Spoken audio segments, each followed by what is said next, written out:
할렐루야. 하나님의 은혜가 이 시간 우리들 모두에게 임하기를 주님의 이름으로 축원합니다. 오늘 말씀의 제목 한번 따라 하실까요? 하나님은 우리에게 책임적 존재이십니다. 아멘. 믿음 되길 바랍니다. 여러분들 신앙생활하면 마음이 든든하시죠? 예, 든든하시죠. 했는데 든든하지 못하면 뭐 어쩔 수 없어요. 든든하시죠. 그러면 그 든든함은 어디서부터 오는 것일까요? 단순히 심리적인 것일까요? 아니면 하나님이 우리에게 책임적 존재가 되기 때문일까요? 한번 생각하면서 오늘 말씀을 들으면 은혜가 되리라 생각이 듭니다. 오래전에 본 1999년도에 스티브 스필버그가 그 감독으로 만든 영화 중에 라이언 일병 구하기라는 영화가 있었습니다. 아마 보신 분들도 있으실 거고, 혹시 안 보셨으면 라이언 일병 구하기 영화를 한번 보면 좋겠다 생각이 듭니다. 이 배경은 세계 제2차 대전이 이제 점점점 연합군의 승리로 다가오는 1944년을 배경으로 하고 있고, 전쟁사에서는 프랑스의 노르망디 해안으로 미국과 연합군이 상륙작전을 성공하는 그런 배경 속에 이 영화가 만들어졌습니다. 미국의 라이언이라고 하는 아버지와 또 그의 아내와 둘이 사는데 거기에 아들이 4명 있었습니다. 근데 그 4명이 이제 전쟁이 나니까 4명 다 아버지가 어머니가 결심을 해서 군대를 보냅니다. 그런데 4명이 가서 하다가 첫째, 둘째, 셋째가 전사예요. 다른 곳곳에서. 그리고 막내 하나만, 라이언 일병만 살아있다는 소리를 육군 참모총장이 듣습니다.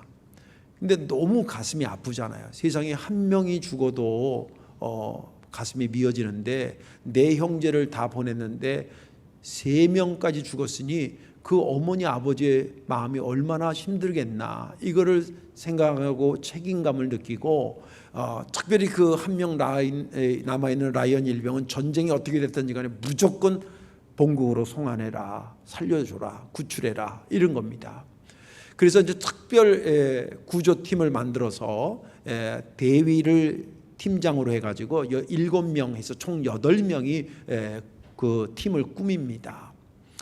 그래서 이제 파견했는데, 지금처럼 뭐 컴퓨터가 있어 아무개는 어디에서 지금 있고 다 이렇게 되는 것이 아니라 막 전쟁통이니까 분명히 있긴 있는데 어디 있는지도 모르는 거예요. 그래서 막 찾아 해서 가까스로 그 라이언 일병을 찾습니다. 그리고 그 대위가 말하기를 이만저만해서 이렇게 해서 너 오늘부로 너의 아버지 어머니 품으로 갈 수 있다, 그렇게 아주 희소식을 전하니까 이 라이언 일병이 뭐라 그러냐면, 내 동료들이, 내 전우들이 여기서 싸우는데 어떻게 나 혼자 살려고 가냐, 저는 못 갑니다, 이런 겁니다. 그러니까 이제 난감한 거죠. 데리러 왔는데, 참모총장이 명령해서 왔는데. 그러니까 그런 이야기를 서로 주고받는 동안에 교전이 막 독일군하고 교전이 이루어집니다. 거기에서 교전이 하다가 이 구출하러 간 팀장이 거기서 총에 맞아요. 전사를 하게 돼요. 그래서 막 숨이 넘어가면서 라이언 일병한테 네가 우리의 죽음을 헛되지 않게 살아달라고, 그러면서 이제 전쟁은 끝나고 승리하고 이 라이언 일병은 이제 본국으로 가서 일생을 살면서, 그 영화 마지막에 어떤 게 나오냐면, 자기를 구하러 왔던 그 대위의 묘지 앞에서 거수경례를 하고, 라이언 일병이 나이가 이제 형성해졌잖아요. 자기도 나이가 넘어서 격려를 하면서, 제가 그때 내 생명을 소중히 여기면서 살으라고 한 그 말을 제가 잘 담아서 여태까지 대위님한테 부끄럽지 않는, 나라와 민족한테 부끄럽지 않은 삶을 살도록 여태까지 살아왔습니다. 그리고 인사하는 거예요. 말하자면 요약하면 그런 거예요. 저는 그 영화를 이렇게 보면서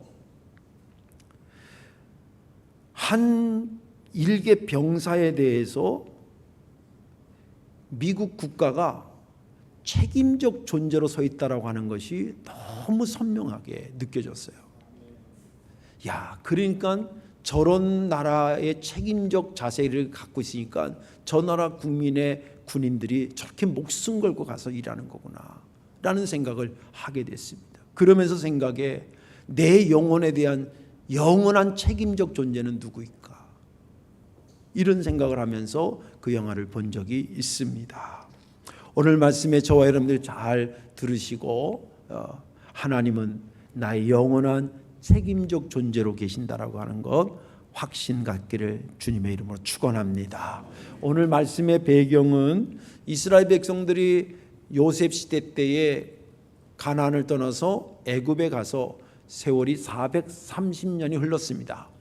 그것은 이스라엘 역사에 굉장히 중요한 시기였는데 장점은 양쪽으로 굉장히 많이 성장하는 민족이 됐습니다. 70명이 내려가서 거기서 다시 출애굽할 때 최소 100만 이상이 됐으니까 인구가 늘은 것은 큰 장점이었습니다. 그런데 그것이 또 단점이 돼서 인구가 점점점 늘어가니까 바로 왕이 이게 뭐 굴러온 돌이 뭐 박힌 돌 뺀다고 이것들 안 되겠어 그래가지고 막 억압하기 시작합니다. 그것을 배경으로 해서 하나님이 이제 이스라엘 백성들을 구출해 내야 되겠구나 그러면서 오늘 말씀이 시작이 됩니다. 오늘 읽지는 않습니다. 이 앞에 내용이 모세가 자기 손으로 어떻게 뭘 해보려고 하다가 안 되고 도망 나와가지고 미디안에서 40년 동안 그냥 애굽이고 뭐고 다 민족이고 뭐고 다 잊어버리고 그냥 양 키우면서 그냥 자연인으로 살고 있었거든요.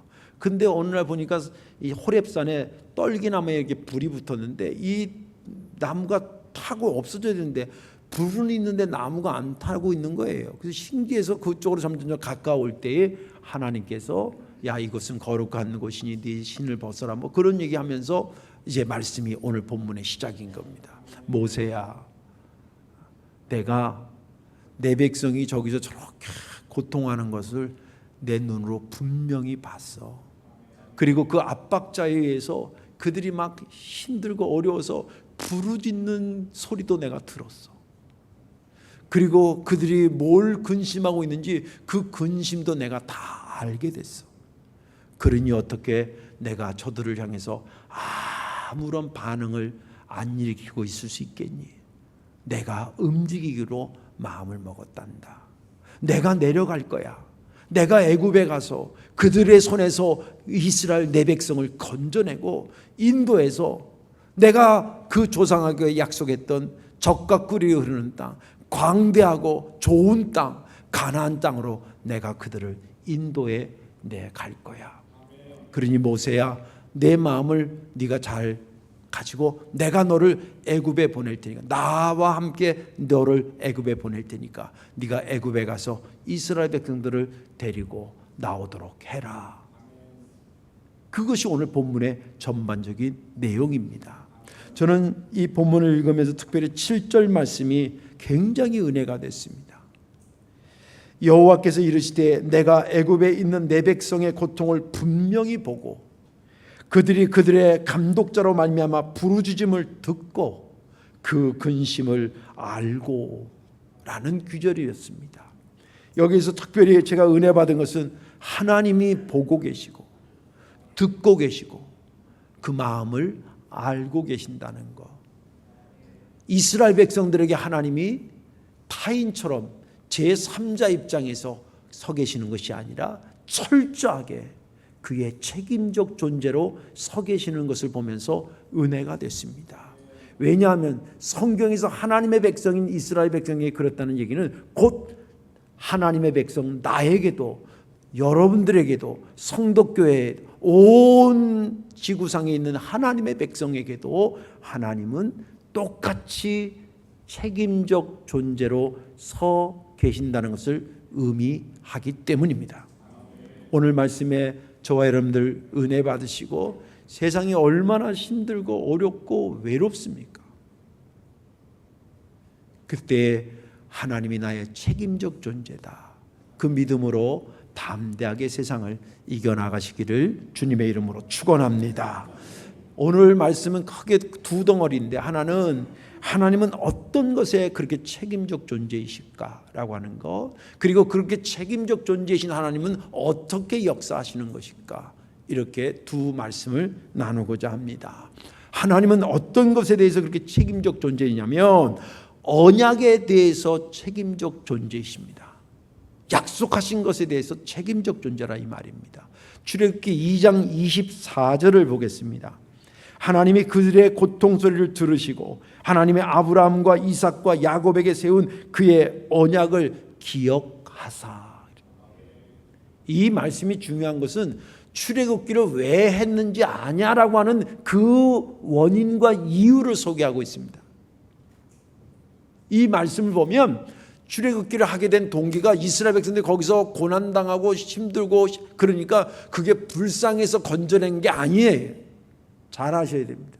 그렇다고 그들의 고통받는 거 하나님 무시하는 건 아니지만 출애굽의 결정적인 요인은 불쌍해서 건져낸 게 아니에요.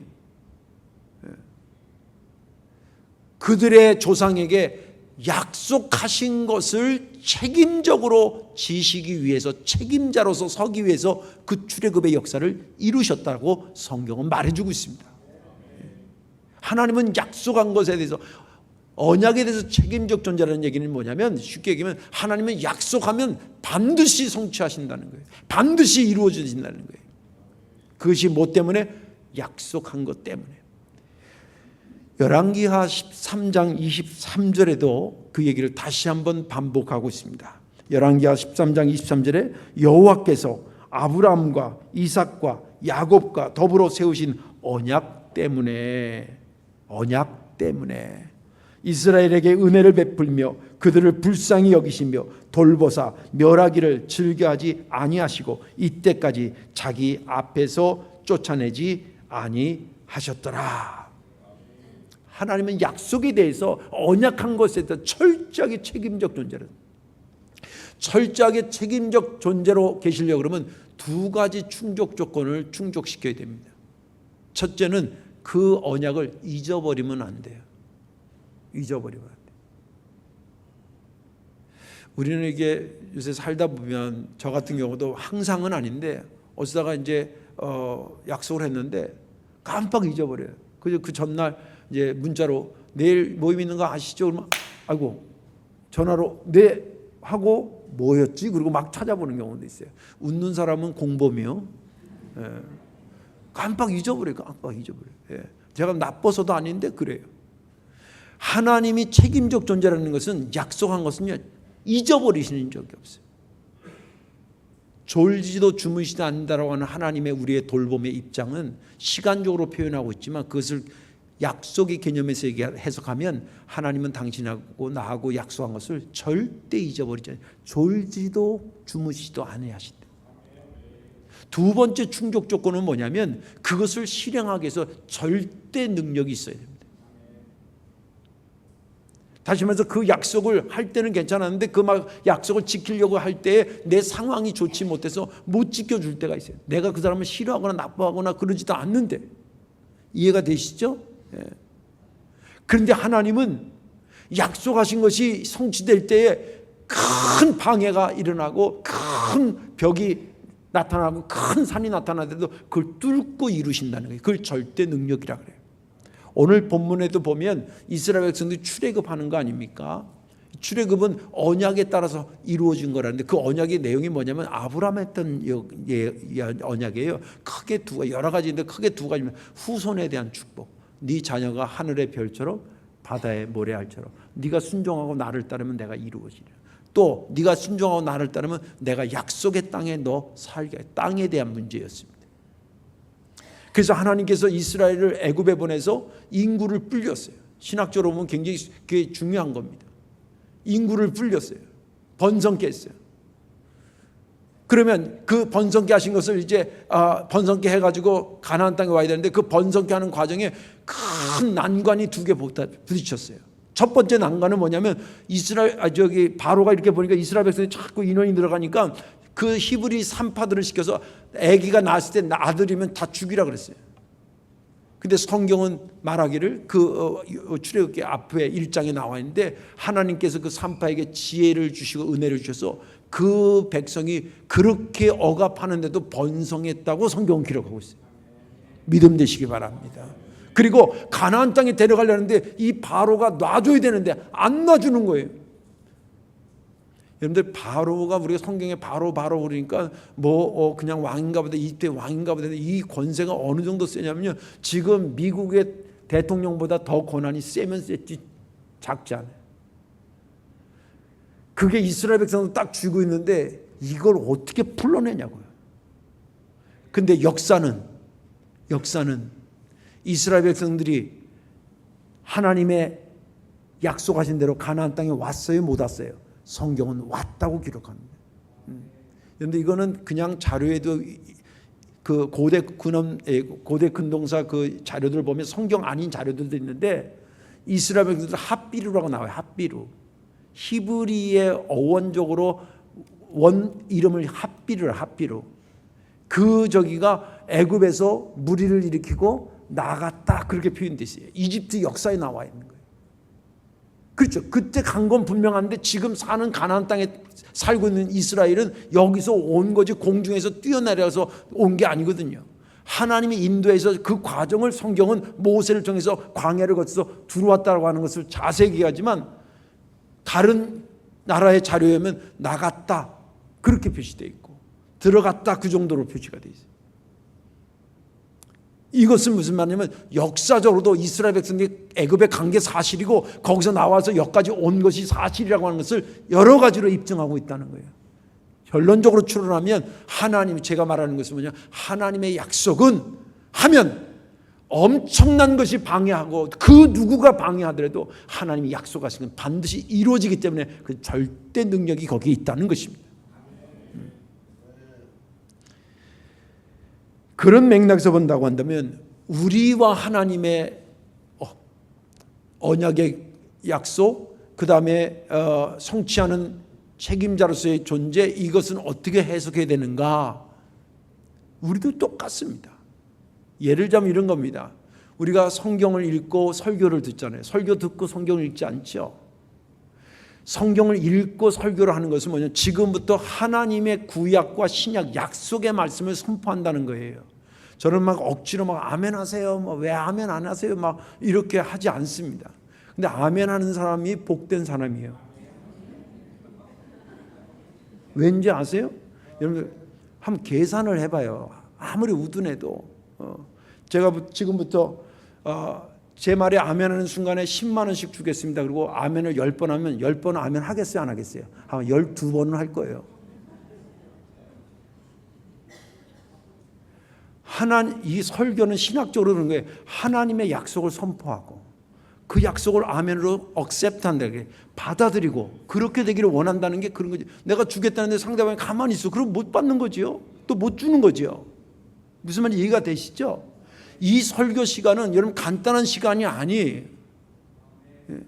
간단한 시간이 하나님의 약속이 쏟아지고 그 약속이 실현되는 것을 체결하는 시간이에요. 여러분들 이 하나님의 약속이 얼마나 위대한지 아세요? 저는 이 약속 때문에 일생을 살아도 후회하지 않고 살아요. 그 정도로 값어치가 있는 약속이에요. 이게 쏟아지는 시간이 말씀 시간이고 이게 쏟아지는 시간이 여러분 성경을 읽는 시간이에요. 너무 소중한 거예요. 하나님은 우리가 그 약속을 아멘으로 체결하는 순간에 당신은 책임적 존재로 우리 앞에 쓰신다는 거예요. 우리가 지금 다른 자의 이야기를 가지고 아멘하는 게 아니라 하나님께서 하신 말씀을 가지고 아멘하고 듣는 거예요. 그러면 누가 책임지시냐면 하나님이 책임지시는 거예요. 그런데 목회하다 보면 제 머리로 풀 수 있는 것도 있어요.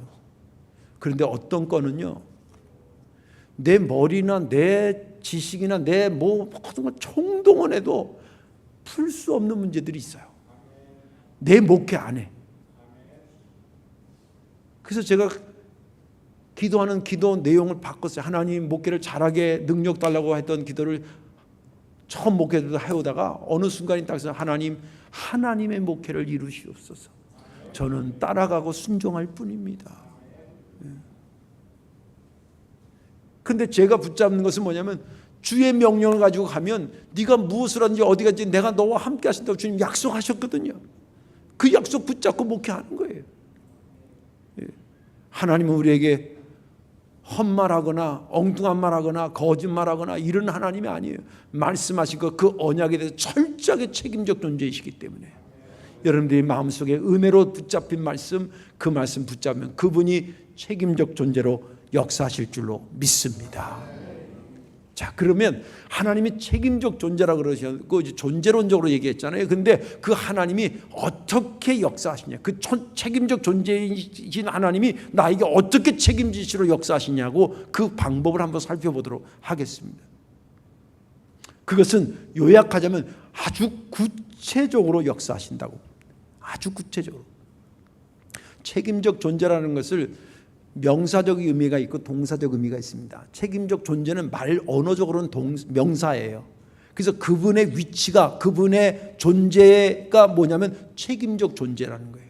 그런데 동사적 의미는 뭐냐면 그 책임적인 존재이신 하나님이 그냥 가만히 계시는 게 아니라는 거예요. 당신에게 책임져야 될 자에게 하나님이 어떻게 움직이시냐는 거예요.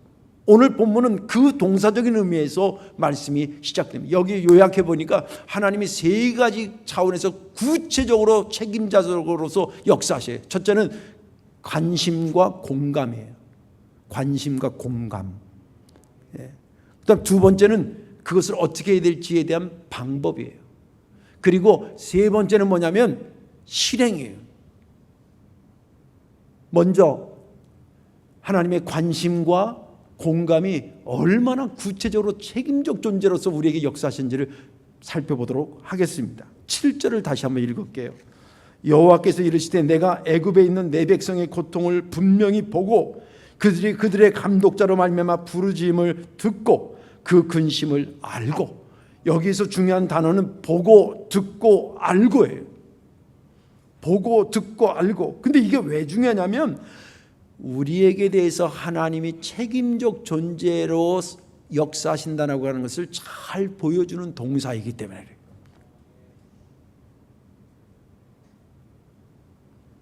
일차적으로는 하나님이 이 말 보고 듣고 안다라고 하는 말 안에는 깊은 관심을 기울인다는 거예요.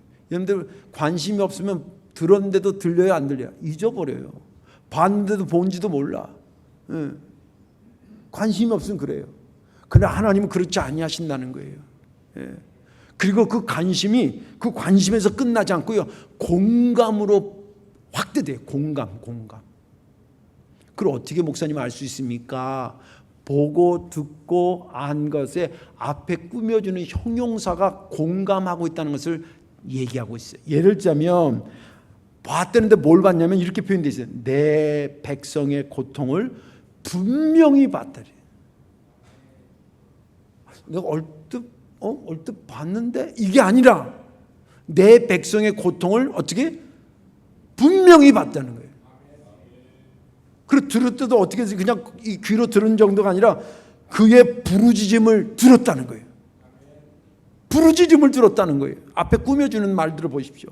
그리고 아는데 뭘 아느냐? 그의 근심 속에 있는, 마음 속에 있는 그것이 뭔지를 안다는 거예요.